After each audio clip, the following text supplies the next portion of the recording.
most trucks are designed to be replaced. These weren't. Long before touchscreens, software locks, and warning lights that shut everything down, Volvo built machines that survived abuse instead of fearing it.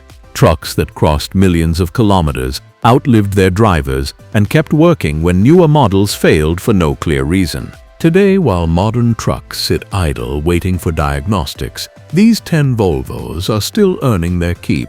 This isn't nostalgia. It's proof that real engineering doesn't expire. Number 1. Volvo F88. Before the Volvo F88 existed, trucking was survival. Not a profession, not a lifestyle, not a career people planned for.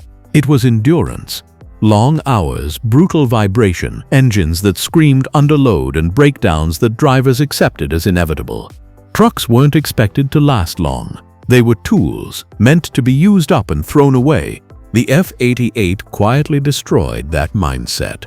When Volvo introduced the F88 in the late 1960s, it didn't look revolutionary at first glance, but everything about it was engineered with one idea in mind. The truck should survive longer than the abuse it receives.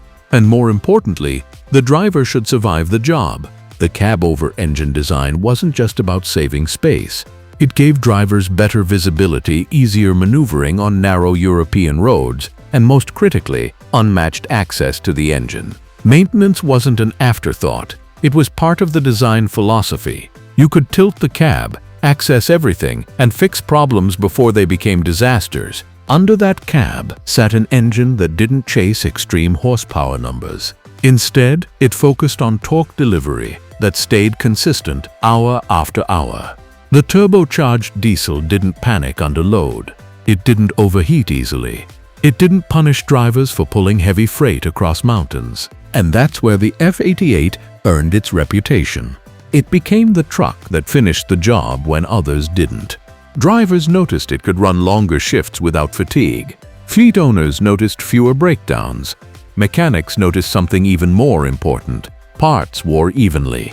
Nothing felt rushed or fragile.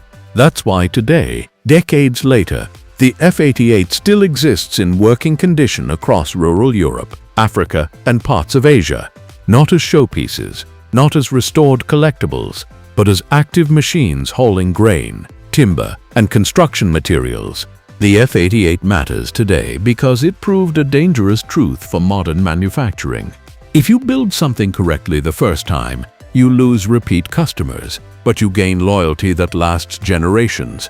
In an industry now obsessed with rapid model cycles and planned obsolescence, the F88 stands as evidence that real engineering leaves a long shadow. Number 2. Volvo N10. The Volvo N10 was never designed for comfort-first marketing brochures. It was designed for places where a breakdown didn't just cost money, it could cost lives. This was a truck meant for the real world. Long nose, heavy steel construction, minimal electronics, and a mechanical heart that didn't rely on perfect conditions to survive. The N10 was built for mines, logging roads, oil fields, deserts, and regions where help might be hundreds of kilometers away. Everything about the N10 screamed durability. The long hood wasn't just aesthetic, it allowed better cooling, easier engine access, and protection in extreme environments. The chassis was overbuilt by today's standards. Volvo assumed the truck would be overloaded, under-maintained, and driven hard, so they built it accordingly. The engine was simple by design. No complex electronics, no fragile sensors. Fuel in, air in, power out.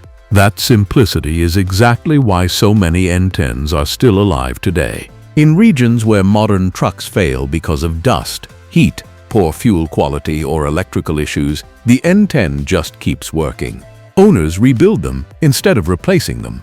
Mechanics understand them without diagnostic laptops.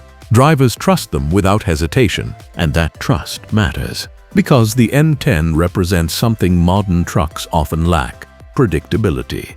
When you turn the key, it starts. When you pull a load, it pulls. When something breaks, it can be fixed without replacing half the truck. The N10 still matters today because it proves that technology isn't progress unless it survives reality. Modern trucks may be efficient on paper, but the N10 is efficient in life. It doesn't impress investors, It impresses people who depend on it. Number 3. Volvo F12. If the F88 taught the world how to work, the Volvo F12 taught it how to endure. Long-haul trucking breaks machines slowly. Heat cycles, vibration, endless miles, and constant load stress don't destroy trucks dramatically. They wear them down quietly. Most trucks die not from failure but from fatigue. The F12 was engineered to resist fatigue. Introduced in the late 1970s, the F12 wasn't just an upgrade. It was a refinement of everything Volvo had learned about long-distance hauling. The engine was smoother, the drivetrain was stronger, the cab was quieter, safer, and more ergonomic. Drivers immediately felt the difference. This truck didn't fight you after 10 hours behind the wheel. It didn't punish your back. It didn't rattle your teeth loose. And that mattered because a comfortable driver makes fewer mistakes and keeps the truck alive longer. But comfort alone doesn't create legends. What made the F12 legendary was its ability to rack up insane mileage without catastrophic failure. Fleet records showed F12s crossing 1 million kilometers with original major components still intact. That wasn't luck. That was engineering discipline. The cooling systems were overbuilt. The engines weren't tuned to their limits. Everything was designed with margin, something modern trucks rarely get. That's why many F12s are still running today in secondary markets, export regions, and rural transport operations. They may look old, but mechanically, they're still honest machines. The F12 matters because it represents a moment when longevity was a selling point, not a liability. It proves that reliability doesn't come from complexity. It comes from restraint. Number 4. Volvo FL6. Not every legendary truck dominates highways or hauls massive loads. Some earn their reputation through repetition. Stop, start, load, unload, idle, repeat. That's the life of the Volvo FL6. Urban trucking is brutal in a different way. Constant clutch work, tight turns, short trips that never let engines fully rest, abuse from multiple drivers, minimal downtime for maintenance. Most trucks hate that life. The FL6 was built for it. Compact, maneuverable, and deceptively strong, the FL6 became the backbone of municipal fleets, delivery services, and construction support vehicles, garbage trucks, box trucks, utility fleets. These vehicles were worked daily, often by drivers who didn't own them, and that's the harshest test any truck can face. Yet the FL6 survived. Its engines weren't overstressed. Its transmissions handled constant shifting without failure. Its frames resisted fatigue, cracking far better than competitors. Operators noticed something important. These trucks aged slowly. Even today, FL6 trucks are still working in developing markets because replacing them doesn't make financial sense.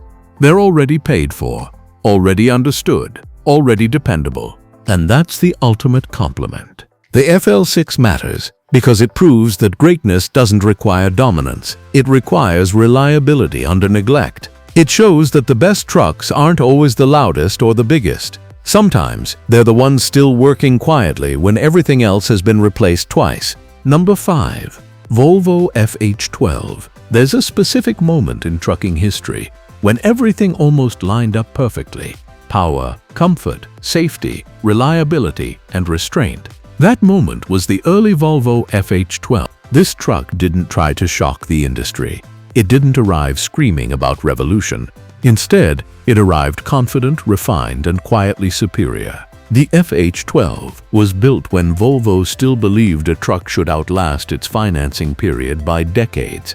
Engineers focused on balance, not extremes. The engines were powerful, but not pushed to fragile limits. The electronics were helpful, but not dominant. The mechanical systems were still accessible, understandable, and fixable. Drivers trusted it almost immediately. Long-haul operators noticed how stable it felt at highway speeds. Fleet managers noticed fuel efficiency without reliability loss. Mechanics noticed something rare: systems that worked together instead of fighting each other. This was a truck designed as a complete system, not a collection of features. And that's exactly why early FH12s are still running today. Before emissions regulations exploded complexity, before sensor overload became normal. The FH12 lived in a sweet spot. It benefited from modern aerodynamics and safety improvements, but it still respected mechanical simplicity. When something went wrong, it didn't shut itself down out of fear. It kept working. It warned you instead of punishing you. That's a massive difference from today's trucks. Many FH12s crossed insane mileage thresholds without full engine rebuilds. They became favorites for owner-operators who wanted one truck they could understand fully, not a machine that required a dealership visit for every problem. The FH12 still matters today because it represents a fork in the road. The last time modern trucking chose durability before complexity took over. It shows what happens when progress is guided by discipline instead of marketing. It wasn't perfect, but it was honest. And honesty lasts longer than innovation cycles. Number 6. Volvo NL12. Volvo didn't grow up on American highways. In North America, trucking culture was different. Bigger engines, longer hoods, sleeper cabs built like small apartments. Brands didn't just compete on performance, they competed on identity. When Volvo introduced the NL12, it wasn't welcomed with open arms. Drivers were skeptical. Fleet owners were cautious. This wasn't a brand that grew up on US interstates. This was an outsider, and the NL12 had to earn everything it got. The long-nosed design was Volvo's way of speaking American without abandoning Swedish principles. Under the hood sat engines built for endurance rather than ego. The frames were heavy, the components were conservative, nothing felt rushed. At first it wasn't flashy enough, but then something happened. These trucks didn't die. While competitors cycled through rebuilds, electrical failures and drivetrain fatigue, the NL12 kept showing up. It pulled heavy loads without drama. It handled long-distance abuse without falling apart. And slowly, grudgingly, drivers started to respect it. Not because it was exciting, but because it was dependable. Today, surviving NL12s are rare, but the ones that remain are owned by people who understand what they are. They're maintained carefully, not because they're fragile, but because they've earned loyalty. The NL12 matters today because it proves that respect isn't bought, it's earned through time. It shows that Volvo didn't need to copy American trucks to survive in America. They just needed to stay true to engineering discipline. And in the end, discipline wins. Number 7. Volvo White GMC. There's a strange chapter in trucking history that many people skip over. A time of mergers, transitions, and identity confusion. Out of that period came the Volvo White GMC trucks, machines that didn't quite belong anywhere. And yet, they survived. These trucks were born from compromise. European engineering philosophies blended with American manufacturing expectations. Different cultures, different priorities, different assumptions about how trucks should live and die. On paper, it shouldn't have worked. But on the road, something unexpected happened. These trucks proved tougher than anyone predicted. They weren't the most refined. They weren't the most powerful. They weren't the most comfortable, but they were built solidly enough to endure environments they were never truly designed for. Many Volvo White GMC trucks lived long, hard lives in regional hauling, construction, and industrial transport. They were worked, neglected, repainted, rebuilt, and reused. And still, some are alive today. That survival alone makes them important. They matter because they represent a time when trucks were still overbuilt by default, when uncertainty in design led to extra material, extra margin, extra strength, because nobody was confident enough to cut corners yet. In a modern industry obsessed with optimization, the Volvo White GMC stands as proof that uncertainty sometimes produces stronger machines than confidence. They weren't perfect, but they refused to disappear. Number 8. Volvo FM. Fleet trucks usually have short, brutal lives. They're driven by many hands, maintained on tight budgets, loaded without sympathy, replaced without ceremony. The Volvo FM was expected to be disposable. It wasn't. Built for regional hauling, construction support, and mixed-duty work, the FM lived in the hardest category for any truck. Constant use without emotional attachment.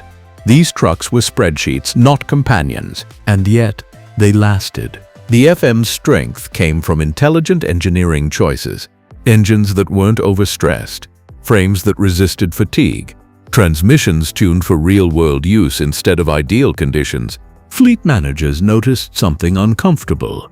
These trucks didn't need replacing as often as expected, and that's not always good news for manufacturers. Early FM models are still working today in secondary markets, export regions, and smaller operations because they remain economically logical. When repair costs stay reasonable and downtime stays low, replacement loses urgency. The FM matters because it exposes a truth many companies don't like admitting. Sometimes, building a truck too well hurts future sales, and that's exactly why it deserves respect. Number 9. Volvo A25 Articulated Hauler. Most trucks earn their reputation on highways. The Volvo A25 earned its reputation where highways mean nothing: mines, quarries, construction zones, frozen ground, mud so deep it swallows machines whole, slopes that punish mistakes instantly, environments where failure doesn't cause delays, it shuts down entire operations. The A25 was never meant to look good, it was meant to survive. Articulated haulers live a harder life than almost any road truck. They operate at full load constantly. They don't get long rest periods. They don't enjoy smooth surfaces. Every hour they work, something is trying to tear them apart. Stress fractures, hydraulic pressure, vibration, and operator abuse. Volvo knew this. So instead of chasing extreme innovation, they built the A25 with a philosophy that bordered on paranoia.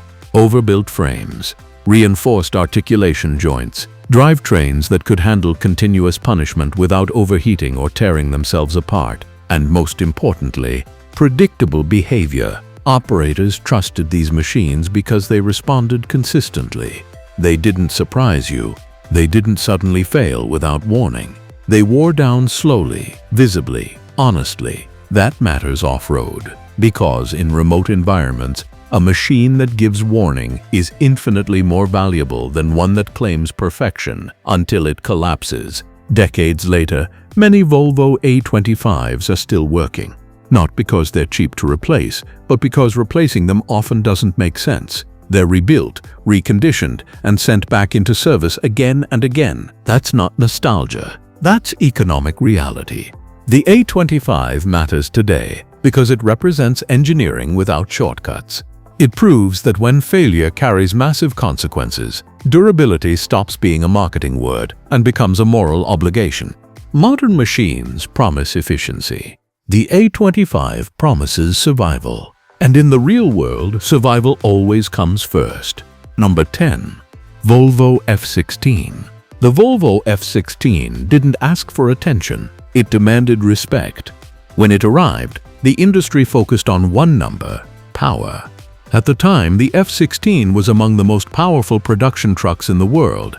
But the true story was never about horsepower, it was about confidence. The F-16 was built for heavy haulage that broke weaker trucks, long gradients, oversized loads, conditions where momentum mattered and hesitation destroyed drivetrains. But Volvo didn't build the F-16 like a fragile performance machine. They built it like a weapon. The engine wasn't just powerful, it was understressed for its output. Components were reinforced. Cooling systems were designed for worst-case scenarios, not average use. Everything was sized with margin. That margin is why the F-16 became legendary. Drivers knew they could lean on it. Fleet owners knew it wouldn't self-destruct under pressure. Mechanics knew that when repairs were needed, they were dealing with wear, not failure. And that distinction matters. Failure is sudden. Wear is predictable. The F-16 wore down slowly, honestly, and visibly, exactly how heavy machines should age. Today, restored and still working F-16s are prized not because they're old, but because they represent something rare, a truck built to handle its reputation. Many modern trucks advertise power they can't survive. The F-16 survived the power it delivered. That's why it still matters. Because it reminds us that real strength isn't about peak numbers, it's about what remains after years of punishment. The F-16 doesn't symbolize excess. It symbolizes restraint paired with capability, and that combination never goes out of relevance. So that's it for today. If you like this video, then please hit the like and subscribe button for more videos. Thanks for watching.